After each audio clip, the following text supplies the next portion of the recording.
తాకట్టులో ఉన్న బంగారానికి తక్షణ విముక్తి. ఈ రోజు మార్కెట్ రేట్ క్యాష్ మీ చేతిలో. శివ గోల్డ్ కంపెనీ, మీ నమ్మకానికి మా హామీ.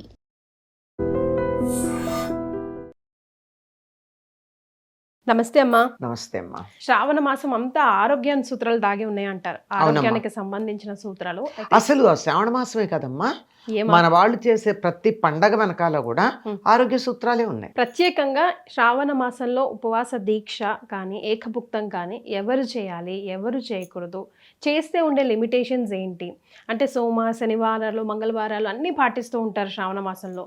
బట్ దానికి కూడా కొన్ని లిమిటేషన్స్ ఉన్నాయని మీ ద్వారా ఇంతకుముందు ఎపిసోడ్లో తెలుసుకున్నాం కదమ్మా, అవన్నీ ఒకసారి గుర్తు చేసుకుందాం. ఒక విషయం ఏంటంటే ముత్తైదువులైనటువంటి వాళ్ళు రాత్రి పూట భోజనం మానేయకూడదు.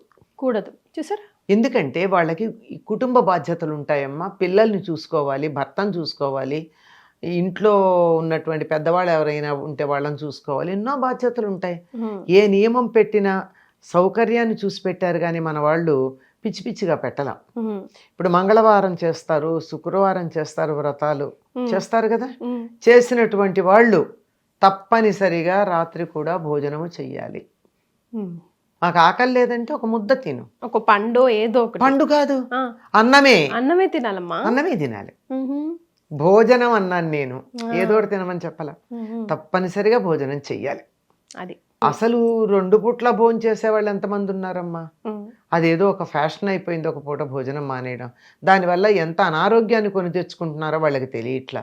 ఒక ఏడాదో 2 ఏళ్ళు పాటించిన తర్వాత రకరకాల డైట్ ప్లాన్స్ ఉన్నాయి కదా, పేర్లు నేను చెప్పను.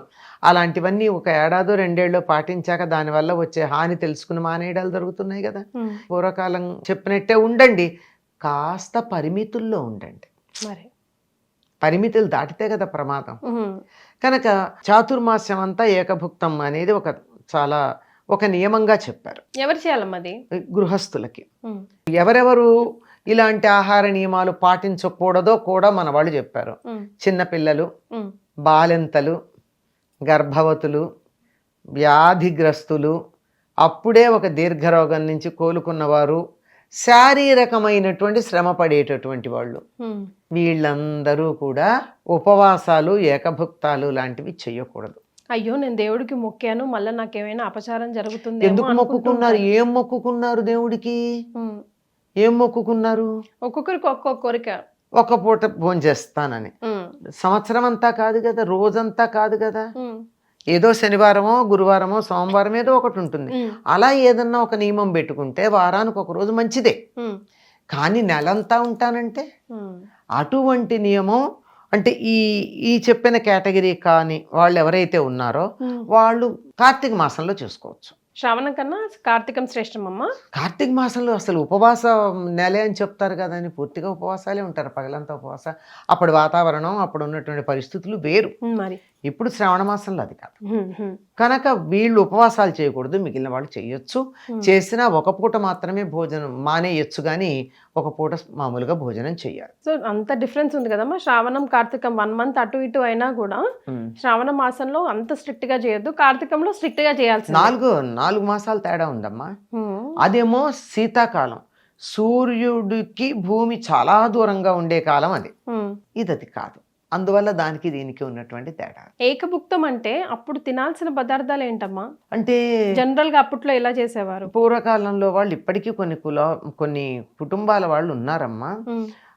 ఒక్కొక్క నెల ఒక్కొక్క ఆహారాన్ని వర్జిస్తారు. అంటే చాతుర్మాస్యంలో ఒక నెలలో ఆకుకూరలు, ఒక నెలలో పాలు, ఒక నెలలో పెరుగు, ఒక నెలలో పప్పులు, ఇవి తినరు. అట్లా ఉంటారు. ఆకుకూరలు తినం ఈ నెలంతా, కూరలు తినం, లేదా ఇది పప్పులు తినం ఈ నెలంతా, పాలుతా. ఇది ఎంత కష్టమైన పని అమ్మా. పెరుగు లేకుండా ఉండొచ్చు కానీ పాలు దోలికి వెళ్ళానంటే కాఫీ టీలు ఏమైపోవాలి మరే. కానీ బాడీని ఒక ప్రిపరేషన్ కదమ్మా, మైండ్ అండ్ బాడీని ఒక నియంత్రణలో పెట్టడం, ఒక్కొక్క మాసంలో ఒక్కొక్కటి కంట్రోల్ చేయడం అంటే అది ఈ రోజుల్లో చాలా అవసరం కూడా. చాలా అవసరం. ముందుగా మనం తెలుసుకుంది ముత్తైదులు ఎట్టి పరిస్థితుల్లో కూడా 2 పూటలు భోజనం చేయాలి శ్రావణ మాసంలో. అండ్ ఎవరు తినాలి, ఏం తినాలి, ఏం తినకూడదు కూడా ఈ వీడియోలో అమ్మ క్లియర్గా చెప్పారు. అది ఫాలో అయిపోదాం. ధన్యవాదాలమ్మా.